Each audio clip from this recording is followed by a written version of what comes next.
Hello दोस्तों। मैं आप सभी लोगों का अपने यूट्यूब चैनल पर स्वागत करता हूं। दोस्तों, जैसा कि आपको पता है, रीट को भर्ती को लेकर के प्रकरण लीक मामले को लेकर के अभी गहलोत जी ने एक प्रेस कॉन्फ्रेंस की थी, जिसके अंदर शिक्षा मंत्री जी, पूर्व शिक्षा मंत्री श्री गोविंद सिंह डोटासरा, गहलोत साहब और बाकी जो अधिकारी हैं वो सब विराजमान थे।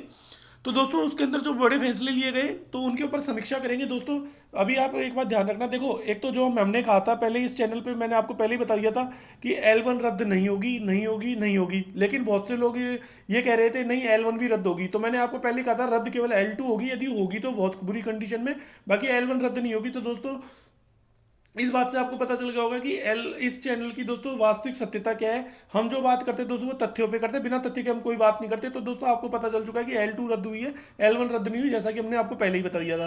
अब अगली बात समझ लीजिए दोस्तों। देखो, दर्द मुझे भी हो रहा है कि L2 रद्द वैसे तो खैर होनी नहीं चाहिए थी, लेकिन फिर भी दोस्तों आपको पता है जब पेपर जो है बड़े स्तर पर लीक हो गया तो फिर दोस्तों अब बचता कुछ भी नहीं है उस चीज़ के लिए। अभी फिलहाल ये तो कहना, अभी क्योंकि एसओजी ने L1 के सबूत नहीं दिए तो उसके आधार पर सरकार ने L1 को निरस्त नहीं करने का फैसला लिया है। लेकिन दोस्तों, अब आगे की पूरी बात समझ लेना, एक एक बिंदु समझ लेना कि बात क्या हुई है। देखो, L1 को L2 को निरस्त कर दिया गया, ये बात आपके समझ में आ गई। अब दोस्तों, पहले पूरी बात समझ लेना अच्छे से। देखो, आपकी टोटल 62,000 वैकेंसी कर दी गई है। हुआ क्या था कि आपकी पहले 32,000 वैकेंसी थी, पहले दो रीट 2021 में। मैं यहाँ लिख देता हूँ, एक एक बात समझने की कोशिश करना दोस्तों। फिर आप कल को किसी और चैनल पर जाके पता नहीं क्या क्या सुन लोगे, फिर आप बात करोगे। उससे अच्छा है एक चैनल पर विश्वास करो और पूरी बात को ध्यान से समझो तथ्यों के साथ।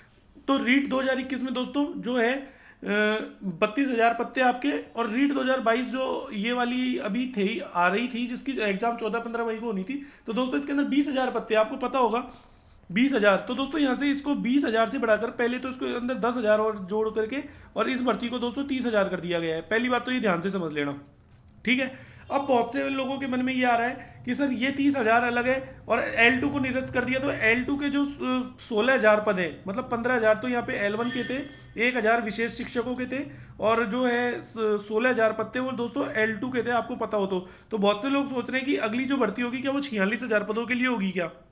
तो दोस्तों ऐसा नहीं है। पहले पूरी बात को ढंग से समझना कि मैं कहना क्या चाह रहा हूँ, पूरी बात को ढंग से समझना, एक एक चीज को तरीके से। एक सेकंड रुक जाइए, आराम से पूरी बात को समझने का प्रयास करें। हाँ, तो दोस्तों मैं क्या कहना था कि एक बार मैं इसको पूरे को इरेज कर देता हूँ। हाँ, तो बात ये आ रही है कि जब आपकी जो ये 32,000 की वैकेंसी है ना, इसमें से 15,000 को तो पहले नियुक्ति दे दी जाएगी। या नियुक्ति देते हैं नहीं देते वो अलग बात है, लेकिन ये निरस्त नहीं हुई है, जैसा कि आपने सुना होगा, ये निरस्त नहीं हुई है। इसमें क्या है कि जो 16,000 लोगों की जो वैकेंसी है ना L2 की, रीट की, दोस्तों ये दोबारा होगी। एक तो 16,000 पदों के लिए, और उसके बाद दोस्तों 30,000 पदों के लिए अलग भर्ती होगी, मतलब 30,000 पदों के लिए अलग एग्जाम होगी, जिसकी घोषणा सरकार ने, अभी आपने सुना होगा, सर गहलोत साहब ने यही कहा था कि 15,000 पदों को, हमारे मन में कोई वो नहीं है, 15,000 जो ये L1 के पद है ये सुरक्षित है और इनको अलग कर दिया जाएगा, ठीक है। अब क्या होगा कि दोस्तों 30,000 पदों के लिए जो भर्ती होगी, तो दोस्तों उसमें पहले L1 और L2 दोनों की होगी, ठीक है। और इसमें पात्रता परीक्षा होगी पहले, और फिर उसके बाद मेन एग्जाम होगी। तो एक तो ये हुआ। और दोस्तों यहाँ पे जो रीट L2 का भी जो पेपर होगा ना, ये जो रीट L2 का पेपर होगा, तो दोस्तों पहले ये भी पात्रता परीक्षा होगी, पात्रता, और फिर होगी इसकी भी मेन एग्जाम। तो ये वाली चीज निकल करके आई है। तो अभी मैं आपको बता देता हूँ एक्चुअल में पूरा मैटर क्या हो रहा है इसके अंदर, कि ये 15,000 पद है ना, ये तो अलग कर दिए गए हैं, इनको तो नियुक्ति दे देंगे, जहां तक जो अभी समझ में आ रहा है। दोस्तों पहली बात देखिए, अभी तक कोई क्लेरिफिकेशन नहीं आएगी एक्चुअली में हो क्या रहा है। अभी तो ये आ रहा है कि 62,000 पदों पर भर्ती होगी, लेकिन जब सरकार ये कह रही है कि 15,000 L1 निरस्त हुई है, तो दोस्तों 62,000 थोड़ी ना हो, फिर तो 47,000 ही बचे। तो कॉमन सेंस का यूज करिए कि सरकार ये कहना चाह रही है कि हम हमारे कार्यकाल के अंदर 62,000 पदों पर नियुक्ति करेंगे, सीधी सी बात ये है। तो इसका मतलब क्या हुआ कि 15,000 तो आपके पद L1 के पहले ही अलग हो चुके, और L2 की जो है 16,000 पदों की जो भर्ती है ना, L2 की जो 16,000 पद है, इसकी दोस्तों वापस एग्जाम होगी, ठीक है। और जो 30,000 जो पद बचे, और इसके अंदर दोस्तों 1,000 विशेष शिक्षकों की और जोड़ लेना, इनको भी कोई दिक्कत नहीं है, केवल L2 का रद्द हुआ है ना, तो विशेष शिक्षकों का रद्द हुआ है ना, 15,000 का रद्द हुआ है, ठीक है। तो अब दोस्तों विशेष शिक्षकों के अंदर जो बीएड वाले, खास तौर से अगर बीएड वाले उनका पेपर सेम ही होता है तो वो शायद निरस्त हो जाएगा, ठीक है। बाकी जो अगर विशेष शिक्षा के अंदर अगर एसटीसी वाले भी हैं तो उनका निरस्त नहीं है। तो आप वो डिवाइडेशन देख लेना कि विशेष शिक्षकों के अंदर बीएड वाले कितने लोग हैं, तो यदि उनका कॉमन पेपर है तो वो भी रद्द होगा, ठीक है।